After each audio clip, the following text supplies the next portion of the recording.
Hello, everyone. Hello, and welcome to our next episode of our next session of Disciples Gathering.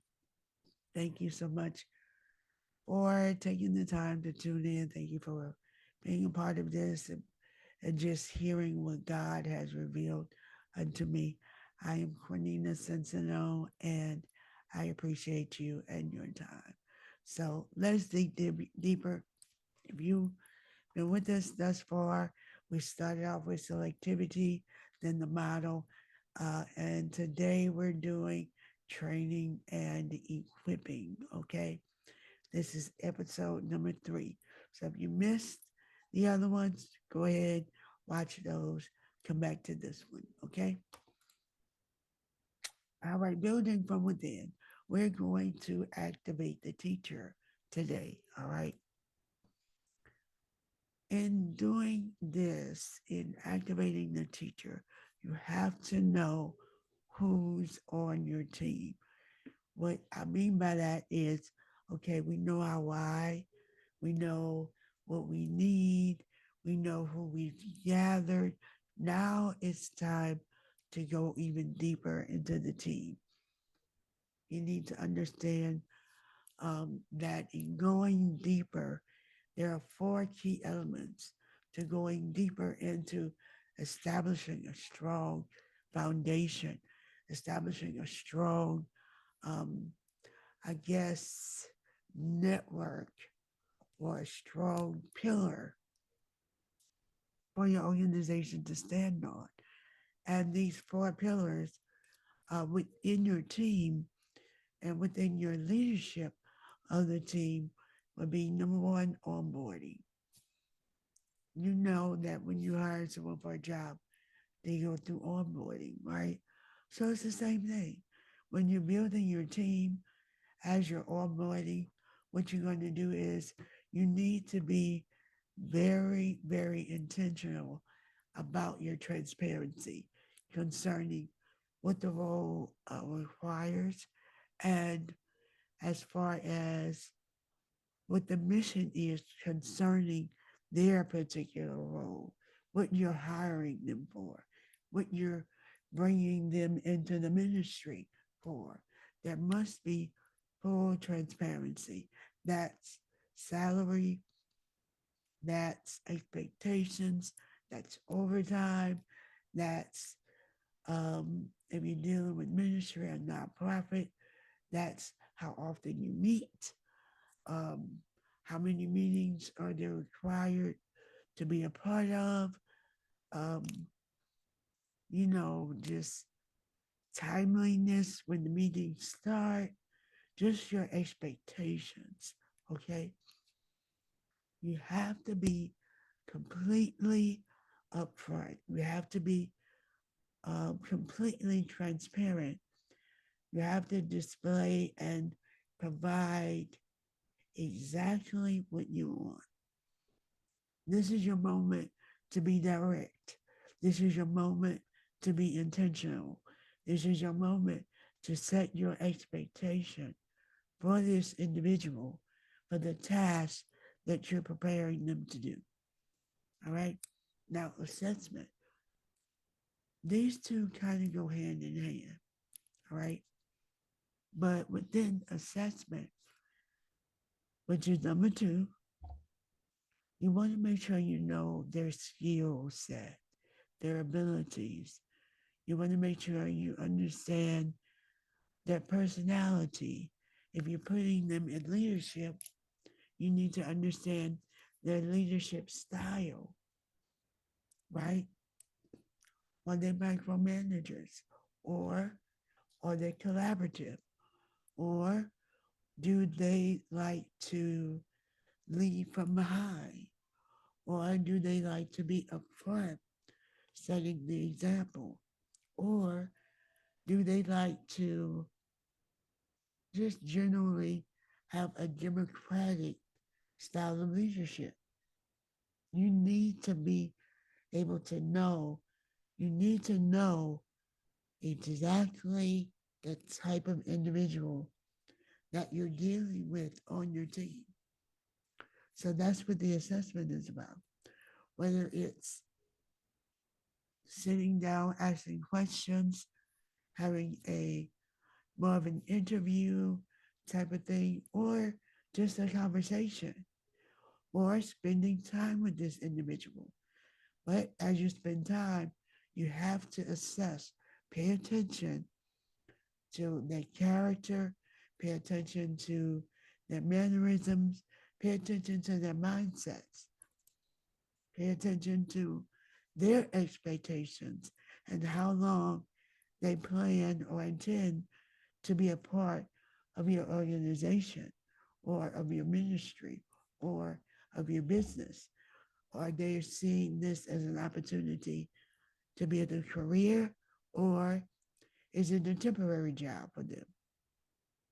That makes a big difference. All right. So, number three would have been equipping and training. Number three, you want to make sure that you are both training and equipping. Okay. You cannot do one and leave the other aside. If you're going to be effective in building your team, you have to not only train them, but you have to equip them. We fail when we miss one of them. You can't train someone to do a job and then not give them what's needed to do the job. Okay? So you have to be willing to provide the resources. You have to be willing to provide the funding. You have to be willing to provide whatever is needed for the task that you have assigned them to complete. You're the owner. You're the leader. You're the senior. You're the disciple maker. So don't send your people out to do evangelism and you haven't trained them on how to do evangelism. Don't send your team out to do marketing. You haven't trained them on how to do marketing. And then on top of that, if you're sending them out, give them what they need. If they give them gas money, that's a part of being considerate. And also, that's a part of Jesus's model. He fed his disciples, he clothed them, he made sure that they had what they needed as they traveled. He gave them shelter. So that was a part of equipping. He provided resources to them. I believe that is a missing element in so many ministries, so many organizations, um, so many businesses. It's a missing element. We do not provide the resources.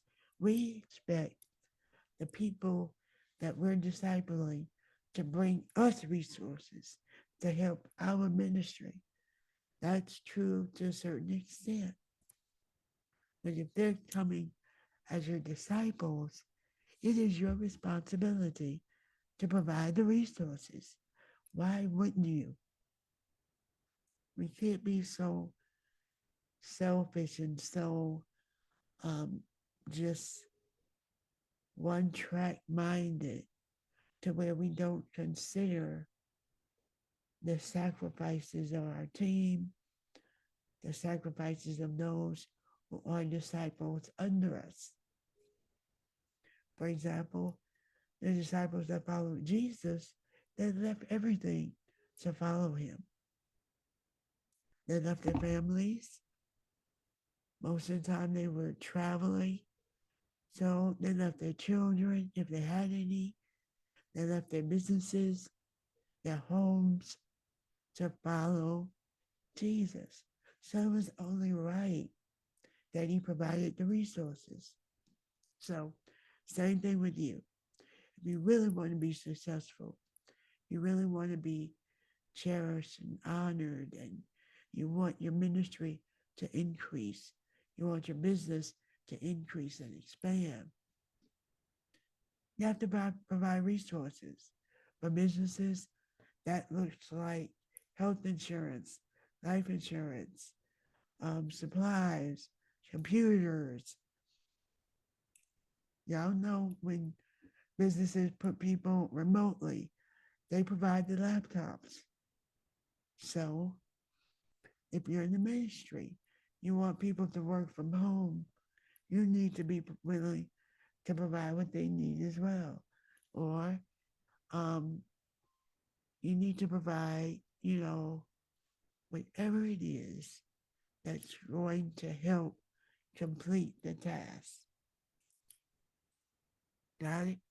There's a major saying that's um, help me help you. So why wouldn't you help your team help you by training them? Why wouldn't you help them by equipping them? Because ultimately that helps you as well. Okay. And then the last one, it's not gonna be long today. Today's gonna be pretty short. Activation. Now, what that is first of all, you're going to activate the teacher within you.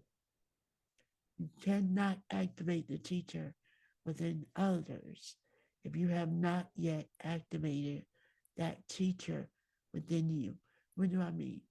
I mean, as you're training and as you're equipping, you're going to start teaching, teaching your system, teaching the way you see things, teaching your excellence, teaching your idea of excellence. That's the difference. Teaching just the way you want your organization as a whole to operate. You're going to teach them what you would like their finished product to look like. And as you teach them, then you're going to activate them to teach those around them. All right? So this is the main structure, activating your teacher. That's the teacher within you. And then you'll empower them to teach others. And then you're going to teach according to what you've shown them. Believe it or not, whether you're doing it intentionally or unintentionally, you're teaching your team how to teach others among them. You're teaching your leaders and the closest, your circle of disciples.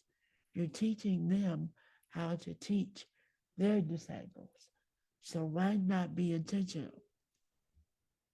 You're doing it anyway.